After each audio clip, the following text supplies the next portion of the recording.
By the way, speaking of the Big 12, I'm going to be locked into this Alamo Bowl. BYU and Colorado. Like this is what we need as a conference. It's coming up tomorrow, Saturday. 17th ranked BYU, 23rd ranked Colorado at the beautiful Alamo Dome in San Antonio, Texas. This rocks for the Big 12. Okay? Because at one point, it looked like BYU was going to be the playoff team from the Big 12. And it looked like they were shoo-in for the playoffs, a month and a half ago. And the team that made a pretty good charge for most of the season up until the penultimate week were the Colorado Buffaloes. And we know, ESPN hates the Big 12, but they would push heaven and earth if they had an opportunity to get Colorado in there. And by the way, before that loss to Kansas, I think Colorado deserved to be in there.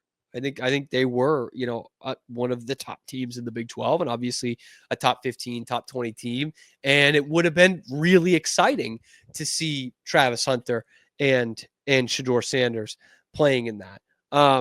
But instead, we get these two teams that were heavyweights throughout the whole year taking on each other in an all Big 12 Alamo Bowl, which I don't think any of us expected.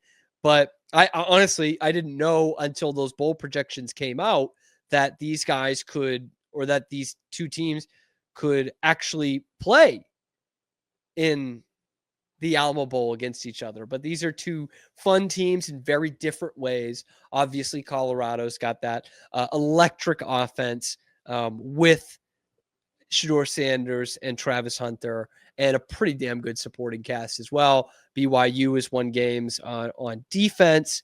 And the best part about all of this is that Shedeur and Travis Hunter are playing in the game. Plenty of people have been critical of Colorado and their culture around that program. Myself, very chief among them. I did a whole segment earlier this year before the Baylor game about whether this is the right culture at Colorado. In fact, I did what I was doing was comparing it to Baylor's. And, both these teams are looking for the same thing and they're going about it very different ways. And for all the crap that comes with it, because there's plenty of crap, there's still the head coach, lobbying to the university for them to play Shedeur's rap song after he scores a touchdown instead of the school fight song. There's still Dion calling out local news reporters because someone from a national website wrote something that Dion didn't like. Like there's still that air of arrogance, let's call it, around the program and specifically the head coach. But got to give it to him, man. How often would you see, the Heisman Trophy winner and probably the top quarterback that's going to be taken in the draft playing in the Alamo Bowl? I mean, there's a world where those guys go number 1 and number 2 in the draft. That's a real scenario. And they're going to play in the Alamo Bowl? Hell yeah, they're going to play in the Alamo Bowl. This is Big 12 football, baby. And CU does not have a lot of fans in Big 12 country outside of Boulder. But guys, this is something that should be appreciated and should be celebrated. It should be the norm, but it's not. And I've got a ton of respect for those guys in particular, but both teams pretty much going full strength. I know that each team's got guys in the portal. That's a different story. But for these guys who are entering the draft, they're playing in this game. So you're going to see best on best here.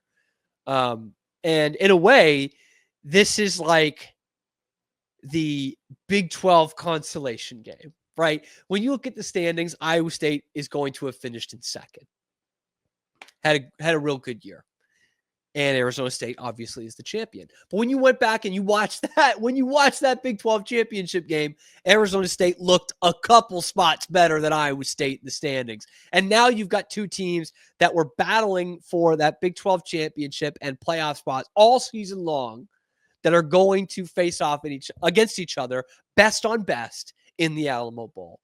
So Arizona State, we're not taking that Big 12 title away from you. We can't do that. And best of luck to you in the playoffs. Do us all a big favor and take down the Longhorns, please. But This is like the most exciting battle for second place in the Big 12. Because I'm going to say, if one of these teams beats up on the other, I think they should leapfrog Iowa State.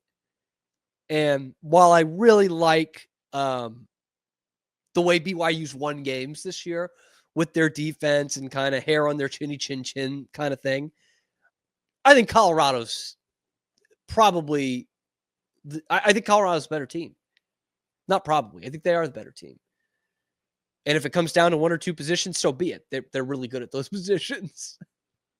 And it would just been fascinating the way this season panned out for the Big 12. I know you can't change this, and there's a reason why it's 12 weeks. But if it was like 15 weeks in the regular season, I think you would have had you'd have a completely different Big 12 championship. As well as Arizona State was playing. Colorado, I think, gets that momentum back. Baylor's the hottest team in the conference going into that week. So it would have been probably a different story. But that shows the strength of the Big 12 and what an event this is going to be for the Big 12. I love this for our conference. And I think it's a real testament to not only this conference, but of course, these two teams in Colorado and BYU, they're going to go strength on strength. So that's going to be appointment television.